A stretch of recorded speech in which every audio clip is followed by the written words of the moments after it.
All right, I'm not going to do this next one. It's not really related so much. So I'm going to move on to 4-4.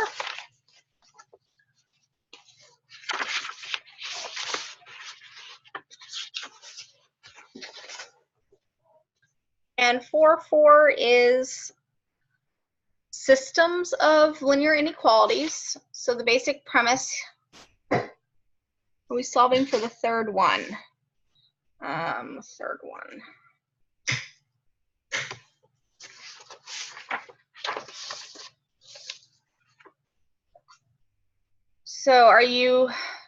So we'd solve for n and q using this that came from these three. And once we find n and q, we can plug it back in to find d. And the easiest one to plug it back into to find d would be this bottom one, but any of them would work. Is that what you're referring to by the third one?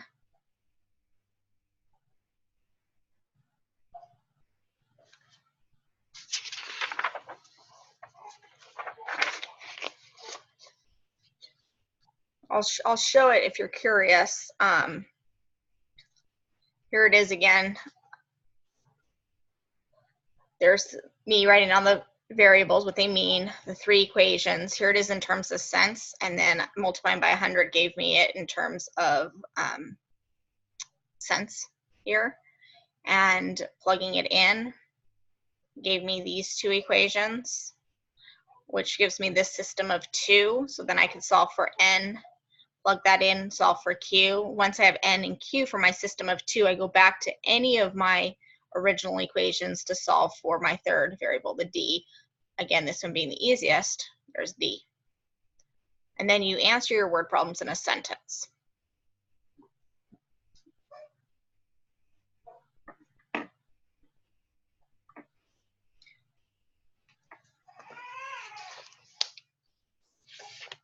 All right, so now I want to talk about the systems of linear inequalities.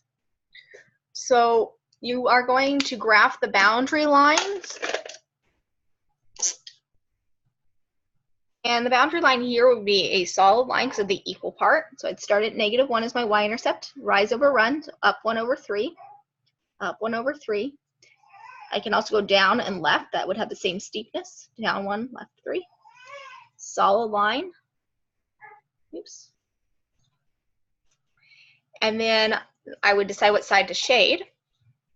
So I could plug a point in like 0, 0, which is the easiest one to test with in my opinion. 0 greater than or equal to 1/3 times 0 minus 1. That becomes 0 because anything times 0 is 0. Is 0 greater than or equal to 0 minus 1 is -1. Is 0 greater than a negative? Yes. And so I would shade the 0, 0 point, which is right there, because it was a solution.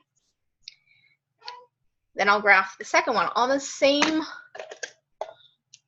graph. So I'm going to start at 2 on my y-axis here. My y-intercept is 2. Go up 4 and over to the right 3. Rise over run. 1, 2, 3, 4. 1, 2, 3. And again, a solid line for this one. I can go down 4 and left 3. Down 4, left 3 to continue that slope. And to figure out what side to shade on that one, I again test a point like 0, 0. Is 0 less than or equal to 4/3 times 0 plus 2? Anything times 0 is 0. 0 plus 2 is 2. So is 0 less than or equal to 2? Yes. So this 0, 0 that I tested is also true for the blue one. So I'm going to shade it. And then ultimately what you're looking for is the intersection of them. You're looking for where is a solution to both of these. So the solutions to the top one are in purple, and the solution is the region that's in blue. So the solution to the system is where you have both. And so I'll highlight that in yellow. You want to make it clear when you're doing this that, you know, the purple part and the blue part is scratch work and that your final answer is the overlap. So you want to either make it much darker or just be really clear about it. Sometimes people erase their scratch work. I don't recommend that. Just do it lightly and make it clear, either dark or highlighted or something, what your answer is. I've even had students go like solution region, because this region right here is not actually part of the solution to the system. Neither is that, and this is not a solution to either inequality. This is the solution to the system. So the next one is very similar. The only difference really between these two is recognizing that you'd have a dashed line for your boundary line on this one because it's just greater than, it does not equal it. I want to discuss a few other special cases. For example, number 3, it's in standard form, so you'd want to get it into y equals mx plus b form, slope-intercept form, in order to graph. So this would become y is less than negative 2x minus 3, put your x and then your constant, so it's in this format. On this one, when I get y by itself, I'm going to have negative y less than or equal to negative 2x minus 1. I'll have to get rid of the negative. I am dividing by a negative 1, and so I need to remember that when you multiply or divide by a negative, your inequality symbol switches. So this is going to be greater than or equal to 2x plus 1, because negatives will cancel. So I'm going to graph this one and this one. Starting at negative 3, go down 2 over 1, go up and left.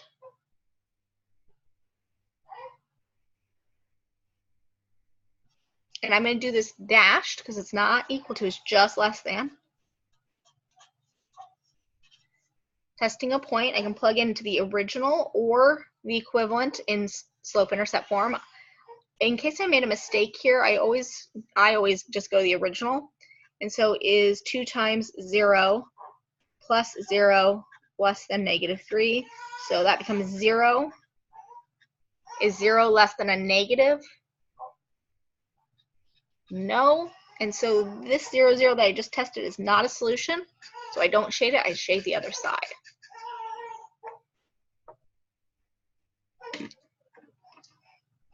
And then for the second one,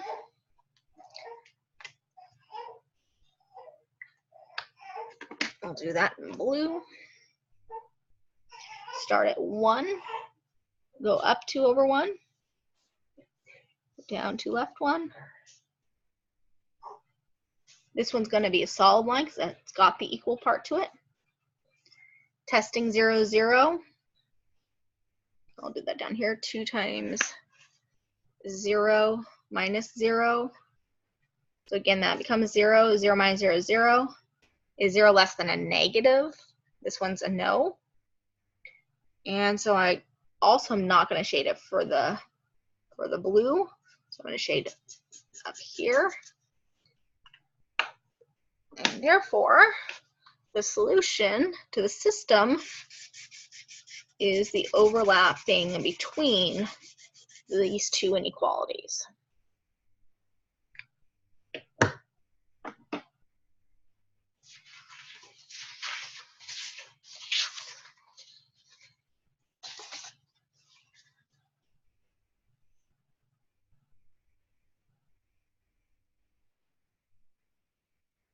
I'll talk about 5 because it kind of incorporates some of the concepts that we haven't dealt with yet. So we've already done, on this one, you're going to need to switch your inequality because you will need to divide by negative 2 to get y by itself. And the other thing is that it's going to have a y-intercept of 0, but we'll address that here. And then this is one of those horizontal or vertical lines, but we'll address that here. So number 5.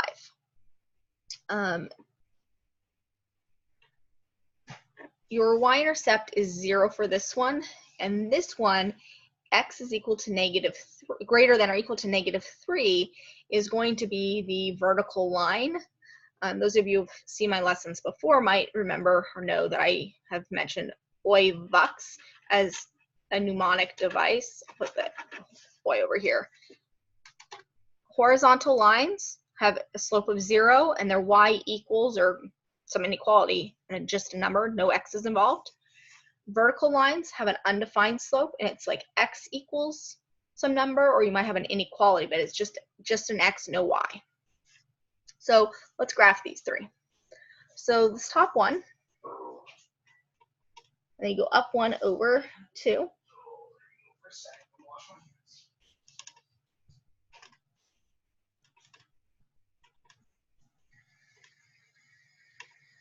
Dashed line, because it doesn't have the equal part. Test a point like 0, 0.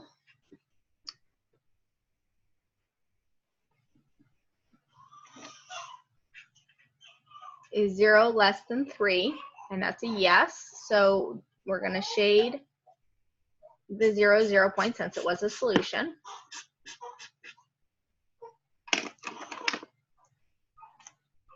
This next one, we're going to start at 0. We're going to have a slope of 2, rise 2, run 2, run 1, rise over run.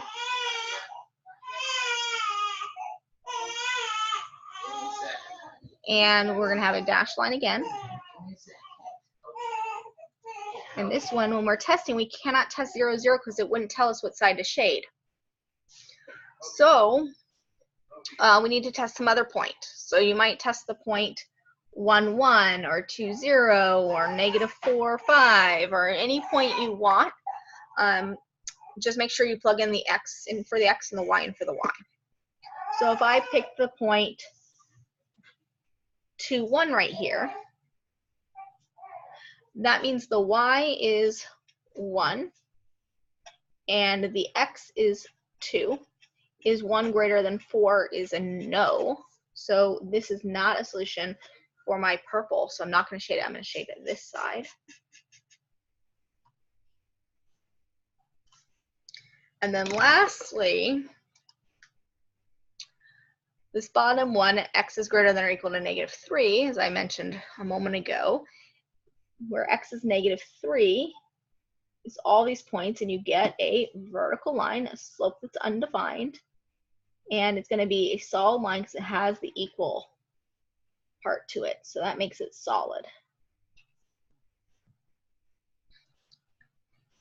Where is x greater than -3? You could probably intuitively know from a number line that here's x greater than -3 would be on the right side, or you could test a point like 0, 0 is 0. You don't have a place for your y, but you have a place for your x. Is 0 greater than or equal to a negative? And say yes. So for the blue, that is the solution. And I think color really helps so you can see where the overlapping of all three colors are, versus if you do it all in pencil, it's a little bit harder to see where you have all three colors. So here you have no color. Here you have green and purple. Here you have just purple. Here you have blue and purple. Here you have just blue. Here you have blue and green.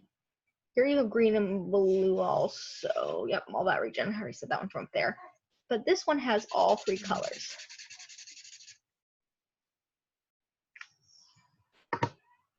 And so that little triangle would be the solution to the system. So do you guys have any questions on the systems of linear inequalities? Basically, it's graphing your inequalities and just seeing where the shading overlaps.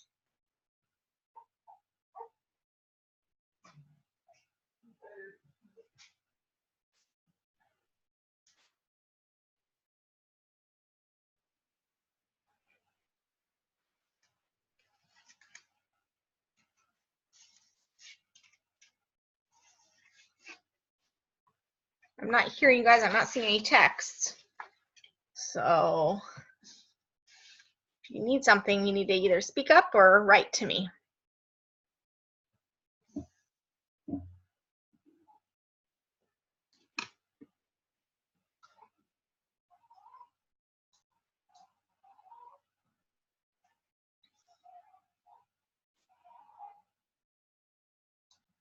All right, there are a few special cases. You could have I have them down here. You could have that when you shade it, there's no overlap, and so then there's no solution. You could have a bunch of answers like this in between the two that are solution when you have parallel lines. And then you could also have it where it's going the same direction, and so all the solutions to the purple are actually solutions to the system. This is the main special case that I wanted to just let you know can occur. It could be that the shading is in opposite directions, and so your answer is actually that there's no solution. And then here's a compound inequality, just to review what that means. X has to be greater than, if you read it this way, X has to be greater than -2.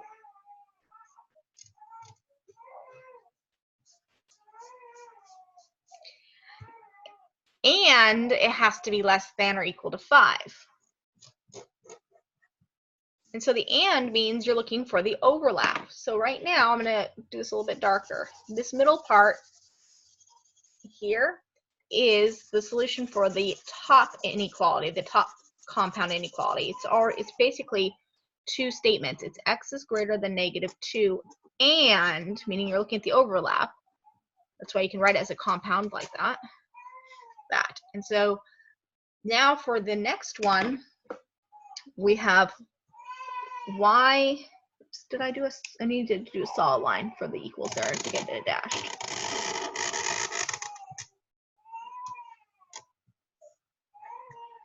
So then this next one, y is greater than -4 and y is less than 3. So y is greater than -4. So that's where y is equal to -4. So greater than, all these values for y are greater. And then we have 3 and it's less than, dashed line, less than. And so we're looking here as the overlap. So it gets pretty involved once you have 4 statements, but where you have the in between the -2 and the 5, and where you have between the -4 and the 3, those two regions overlap right in the center here. So there's more practice with the vertical and horizontal, compound, shading, dashed versus solid line, and that you're looking for the intersection of all the shadings. So that is my lesson on 4.4, my mini lesson on 4.4. Any questions before we move on?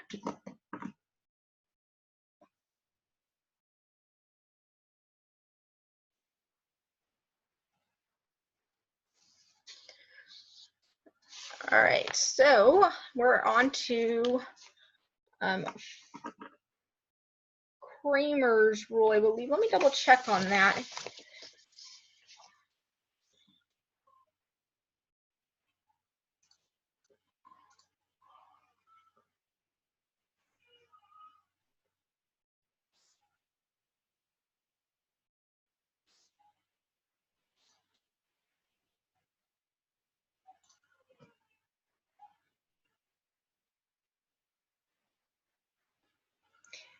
All right, so word problems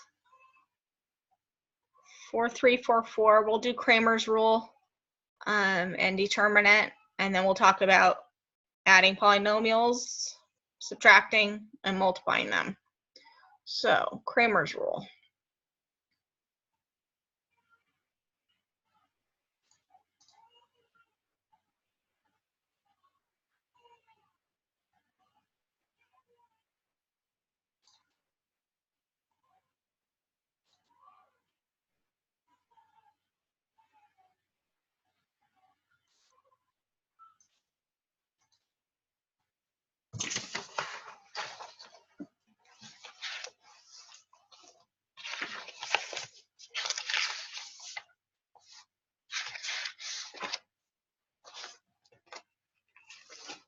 I think I need to go pick up that pile from the printer. 1 second.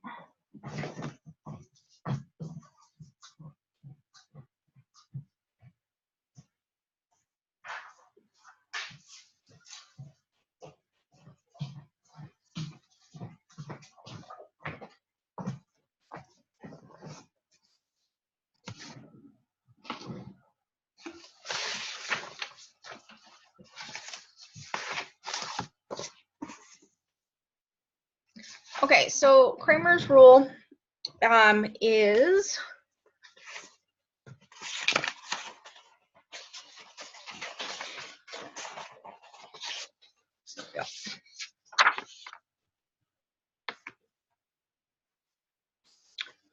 Cramer's rule relies on determinants, and so I'm going to briefly discuss how to do the determinant as well. So Cramer's rule, to solve for x, you're going to use the determinant sub x over the determinant. For y, it's the determinant sub y over determinant. So let's see how to find determinants. So for a 2 by 2 determinant, the definition is that the determinant is the product of the diagonal going from top left to bottom right minus the product of the diagonal going from bottom left to the top right. So it's AB minus CB. So the determinant here would be 3 times 4, which is 12, minus 5 times negative 2. So minus a negative 10. Subtracting negative is the same as adding, so you get 24. So that's how you do a determinant for 2 by 2. To do a 3 by 3, which depending on what course you're in, you may or may not need to do, the teacher may or may not emphasize it, but if you do need to do it, then you have your 3 by 3 matrix like this. You repeat your first 2 columns, and then you do diagonals, and you find out those products and you add them up, and then you subtract away the products from these diagonals going upward. So there it is also. And sometimes people, again, products being added for the bottom ones, the sum of the products, minus each of the top things, or you could add those all up and just subtract the whole thing. So that's how I normally do it. It's just quicker for me to do it that way. So if I was going to do a determinant for a 3 by 3, for B here, I would do 5, 3, 1, and by doing a vertical line without the little feet on it, it means determinant. So that's the main one, and then I can just put in another vertical line just to separate it. 5, 3, 1, negative 2, 2, 4. So I just repeat the first 2 columns. This is called the crisscross method. There is another way of doing 3 by 3 if you Google it, that I find to be more prone to error. So you multiply 5 times 2 times negative 1, you get negative 10. Negative 2 times 0 times 1, well, anything times 0 will give us 0. 1 times 3 times 4, so then 1 times 3 is 3, times 4 is 12. Add those all up, the sum would be 2. Going this way, 1 times 2 times 1 is 2. 4 times 0 times 5, again, anything times 0 is 0. And then negative 1 times 3 times negative 2, that's negative 3 times negative 2 is positive 6. Add those up, you get 8. And then you can do 2 minus 8 and get negative 6. The book mentions that you can do negative 10 plus 0 plus 12, then minus 2 minus 0 minus 6. If you do it that way, you'll still end up with 2 minus 2, that's 0, minus 0, it's still 0, and then minus 6. It still gives you negative 6. It's just basically factoring out all these negatives is what I do by doing this sum minus this sum, because then you're subtracting each one.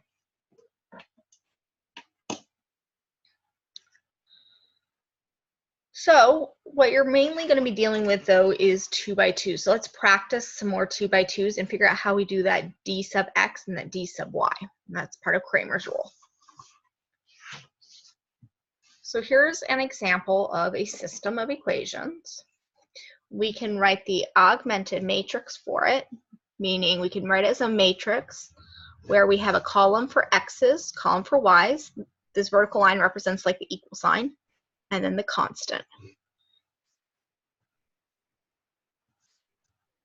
If a variable is ever missing, you need to put in a 0 placeholder. So there is my augmented matrix. To find the determinant, I look at just the coefficient matrix, just the coefficients, the numbers in front of your variables. These are constants.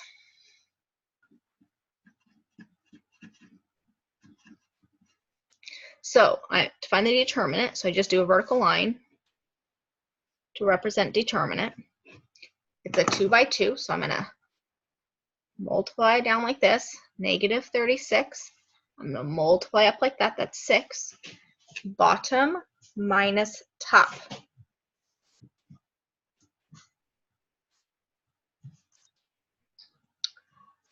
And then here's the new part. What if I want d sub x? Because I want to find x, so I need to know what d sub x is. So d sub x is where the x column is replaced with a constant column.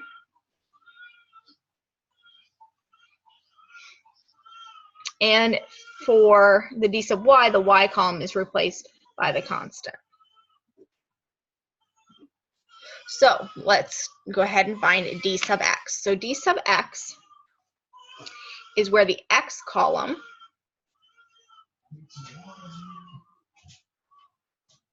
is replaced by your constant. So I'm going to put 15 and 13, but the y's stay as it is. And we'll find the determinant in a second.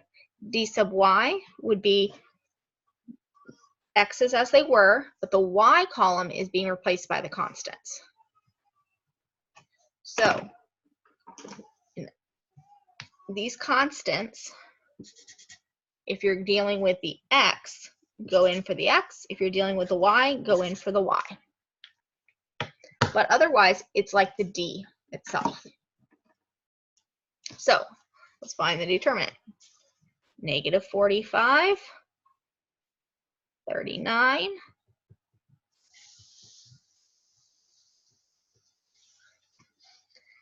and then you do your arithmetic. 45, 39, they're both negative. So you have 84 negatives. And then dy, 12 times 13.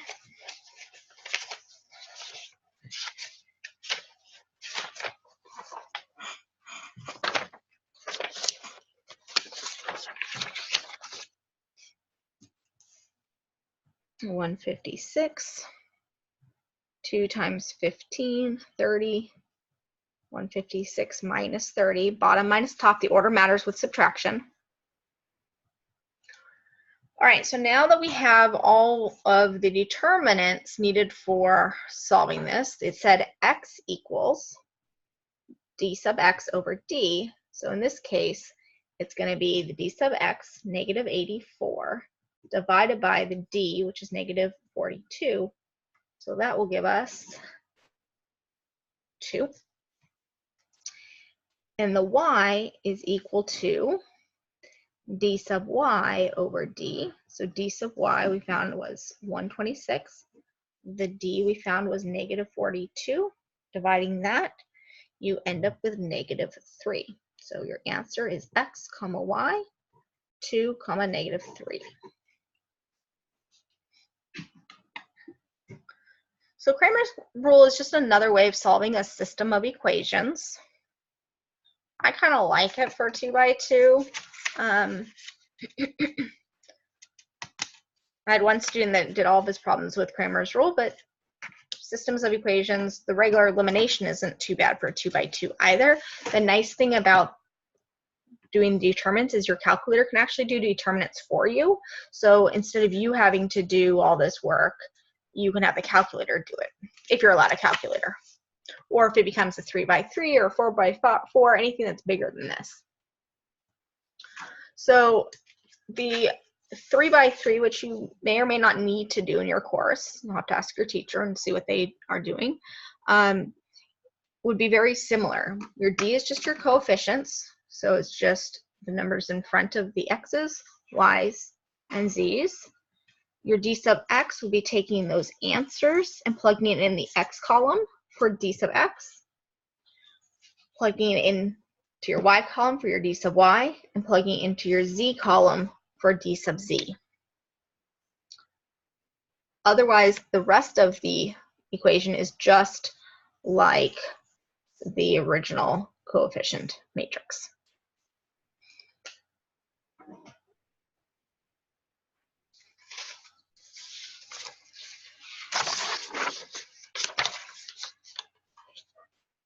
So I'll project this just so you can see that again with actual example problem. The original is just the coefficients, so 1, 1, -1, 3, -2, 1, 1, 3, -2. Repeat those first two columns. Multiply as you go along those diagonals, find the sum. Multiply as you go along these diagonals, find the sum. Do bottom sum minus the top sum.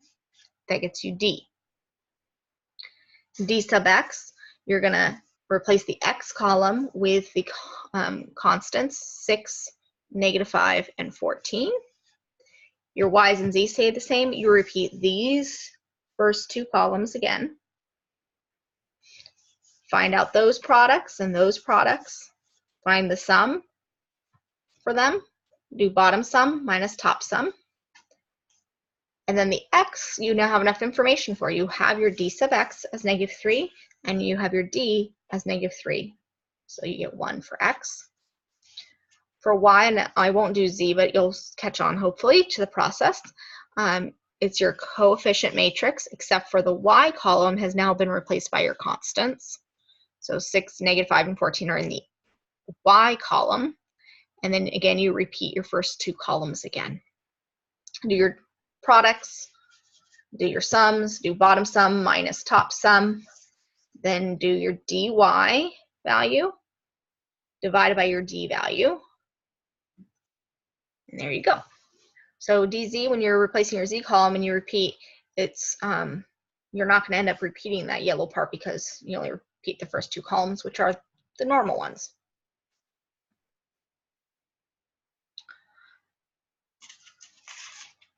And please feel free to rewatch the recording of this and pause when you need to follow along, because this is a pretty quick lesson. Or interject if you have questions while we go through this. So you might, in your course, depending if you're doing the online courses or the on-ground classes, do stuff with Gaussian elimination. You still end up needing to make your matrices. You're going to do the augmented one where you put the vertical line for your equal sign and your constants. And you are going to slowly but surely get it into what's called row echelon form, where you have ones along the diagonal and zeros below. And the way you get ones is by dividing everything in your row by whatever is needed to get a 1 there. So for example, if I was trying to get this to be 1x, I would divide each of these by 3. The way you get zeros is by eliminating that variable. So you need opposites to eliminate. So let's go through an example of that process.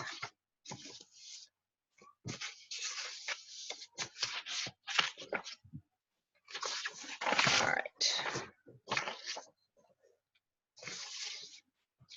So here's an example of a 2x2 system.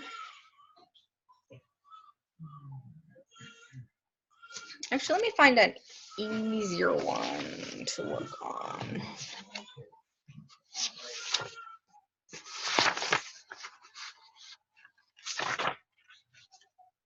Let's do this one. No, that's going to be not easier. well, okay, let's just do this one for now. So we have 2x plus 3y equals 6. I'll write it a little bit clearer here. 2x plus 3y equals 6. And 1x minus 1y equals 1/2. So our goal to doing this with a Gaussian elimination is that we're going to get into row echelon form. So 1's along the diagonal, 0 below. It doesn't really matter what these other entries are. Sometimes people like getting a 0 here. That's called reduced row echelon form. You don't have to, but it can be more work to get it to be a 0 there, but then it gives you your answers automatically, and you'll see what I mean by that when we get to the very end of this problem. So we want to get a 1 up here. So we have two options. We can either basically divide each of these by 2. So I'd have 1x, 3/2 y, and 3. Because you can always multiply everything in an equation by some constant and keep it equivalent. The other option is I could have just put this equation above it. Put this above, and then I would have a 1 in the top space. So that's called switching rows. And that's totally legal to do because, again, it doesn't matter the order I do these in, it's just where the lines cross. It doesn't matter if I graph this one first and this one second, they're going to cross at the same point, wherever that point is. All right, so then I write this one down. And so I've dealt with my 1 there. So now you want to get a 0 below.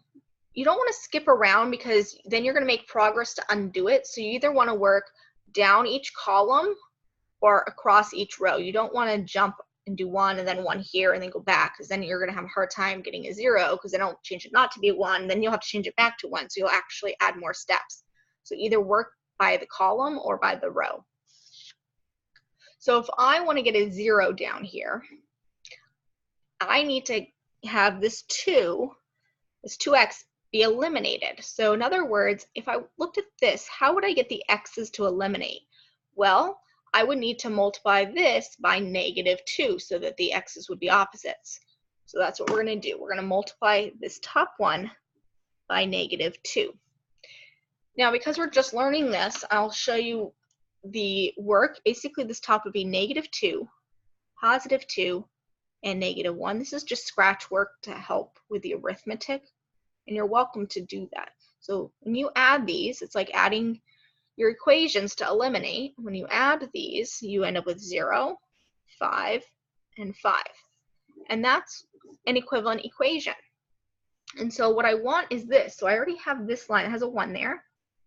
So that's a helpful equation. And I have another helpful equation now. I have 0x plus 5y equals 5. So we just record the equations that are equivalent that help us get it in this format. So now I've got my 0.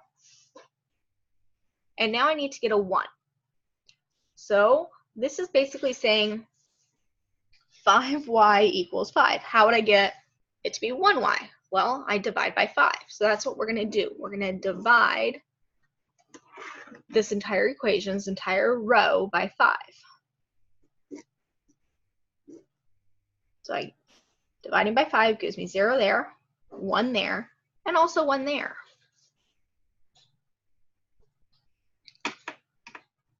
So there's ways to note the operation that we're dealing with. For example, I could say row 1 and row 2 switch.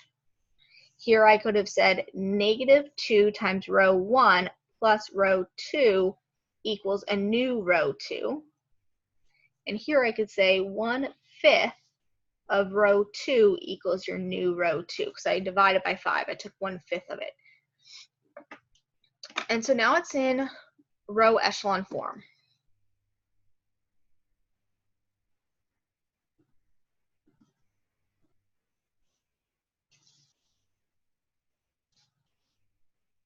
So once it's in row echelon form, this last line is equivalent to the equation 0x plus 1y equals 1. So in other words, we have y equals 1.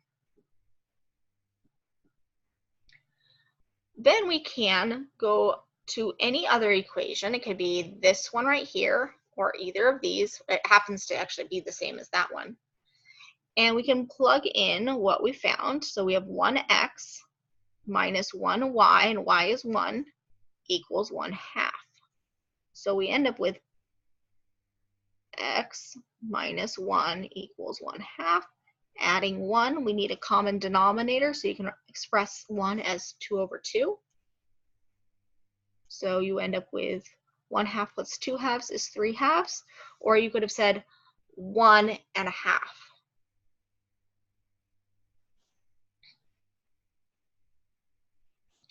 And so we have our x and our y value. X is 3/2 or 1.5 or 1 1/2, and our y is 1. And that was using Gaussian elimination. Gaussian is basically the method that we did here to get it into row echelon form. So you can switch your rows. You can multiply a row by something and add it to another row. You can also multiply a row by some constant. Those are the 3 operations, and all 3 have been illustrated with this example.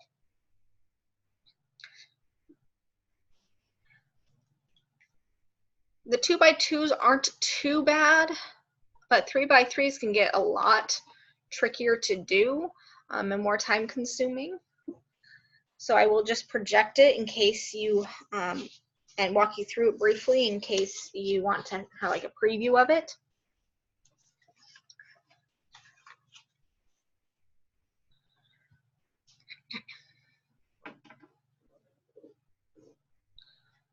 So write the matrix, the augmented matrix, and then we want to get a 1 here. We already have a 1, so that's excellent. Then we want to get a 0 here, so we need to make these opposites. So if I use the top row, that helps me get rid of x's. You'll see later when I use the middle row to help me get rid of y's. So if I multiply everything here by -2, I did my scratch work here, and I add it, the result will be this. So I keep this with the 1, and I replace this with an equivalent expression for the system of 0, x, 5y, -3z equals -18. I haven't done anything with this, so I just keep it for now. Now I'm going to try to get you can either get a 0 here or a 1 here. You have to just decide if you want to work by the column or by the row. I decided to do the row on this one, so we'll do that. So I want to get a 1 here now, because we want 1s along the diagonal, 0 below. So how do I get a 1? I divide all of these by 5. So 0 divided by 5, 0. 5 divided by 5 is 1.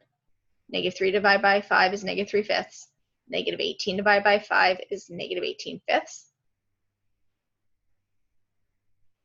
Then I need to get a 0 here. So if I want to get rid of x's, if I multiply this by -3, then my x's will go away and give me 0 there. So here's the scratch work, multiplying all those by -3 and adding it to this one. We end up with 0, 1, -12, 15. So this was good, this was good.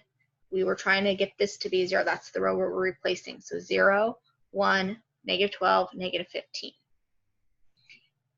And what's kind of nice about having this row done is now I can get rid of the y's by using that second one, because this has to do with y's. So multiplying by -1 will make those opposites, and you won't change your 0.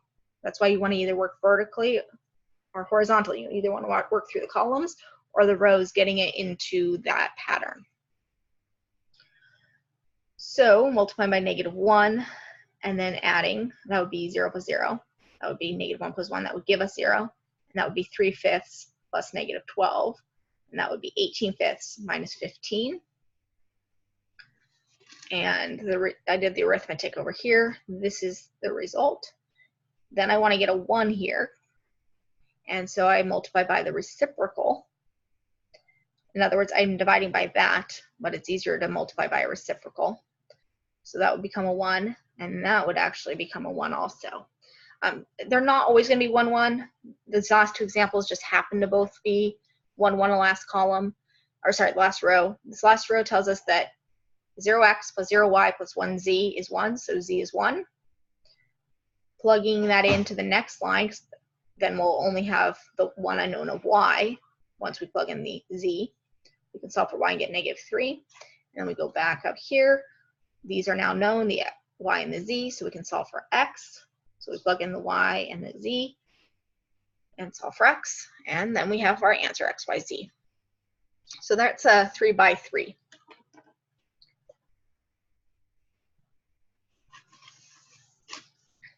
And I believe this semester that is definitely not going to be focused, but it gave us a good kind of exercise, another example of just working with those operations. What you're going to be dealing with is really the 2 by 2, much easier case.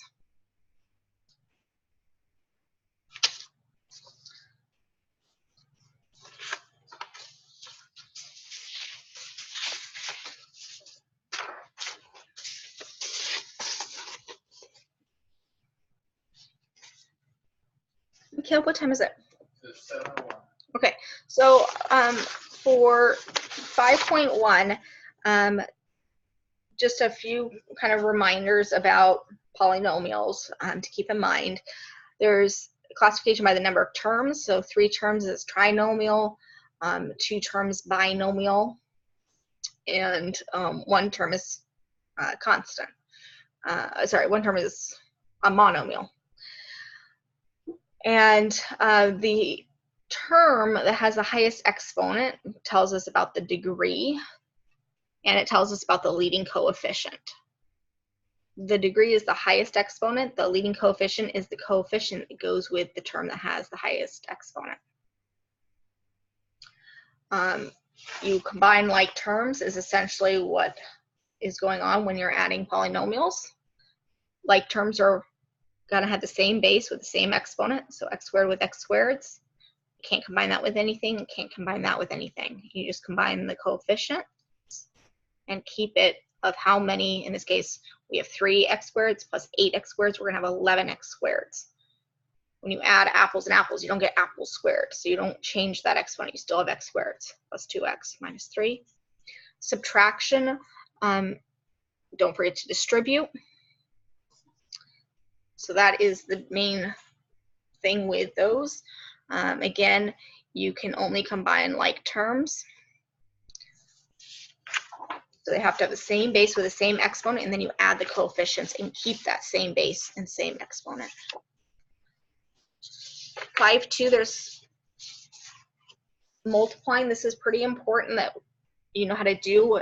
This is taught in prior courses, but it's a good refresher to have, especially if it's been a long time. So I'm going to show you the main method of FOIL for these. First times first, 6x squared. Outside times outside, so 3x times 5. Inside times inside, that's -8x, you take the sign with you. And then the last times the last, -4 times 5. And then you combine any like terms.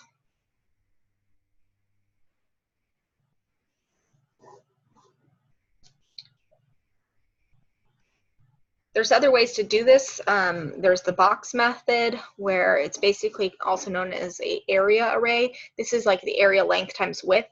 So if this length is 3x, it's 4, 2x, and 5.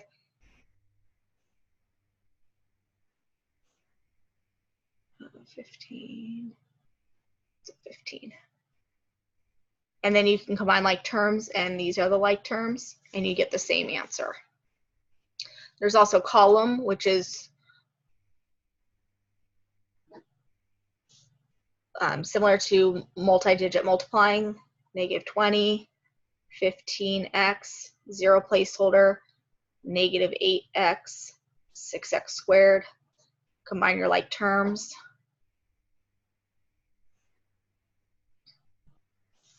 Same answer, different method. Not going to do the rest of these, but you need to distribute to each thing. It's FOIL is just distributive property for a 2 by 2.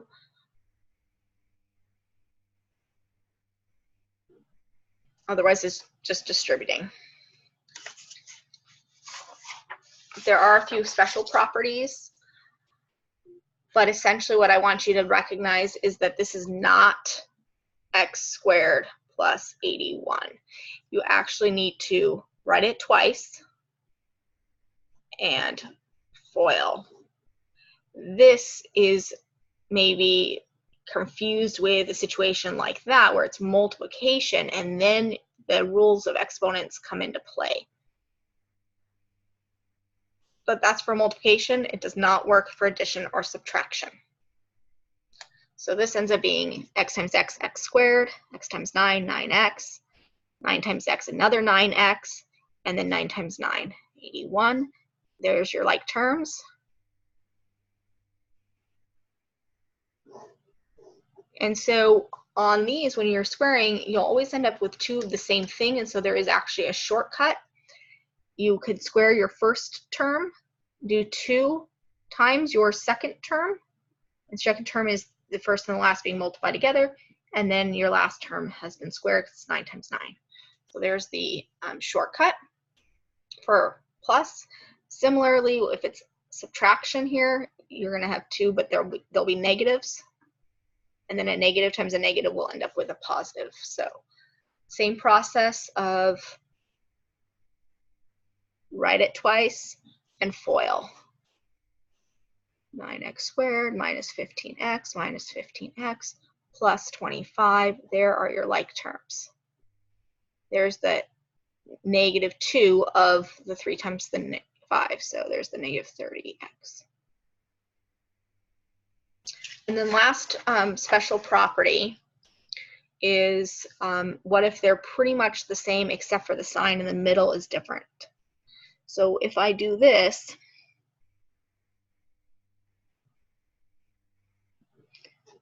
(25x squared) minus 15x plus 15x minus 9. These two here cancel out their opposites. And so what results is this, what's called a difference of squares. So when they're the same except the sign in the middle is opposite, you end up with just squaring the first one minus squaring the second term. And then last thing I want to mention is that if it's like to the third power, you have to write it out 3 times. You do 2 of them.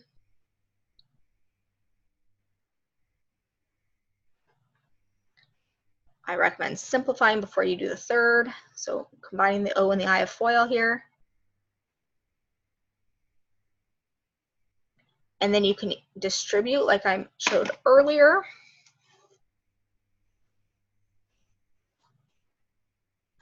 Or you can do the box method, the area method that I mentioned. Oops, I changed an M to an X.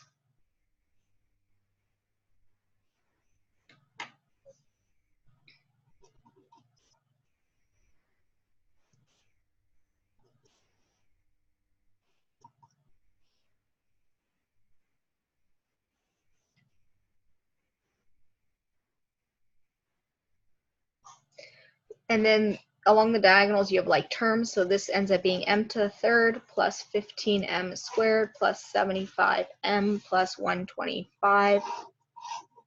And you'll learn how to do things that are even higher powers. Well, 3, well, even 2, but 2, I just use FOIL. But 3 and higher, you can use binomial theorem, which is section 10.5.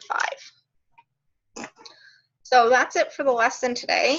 If you have any personal questions or homework questions, I am going to stop recording now and we can get those answered.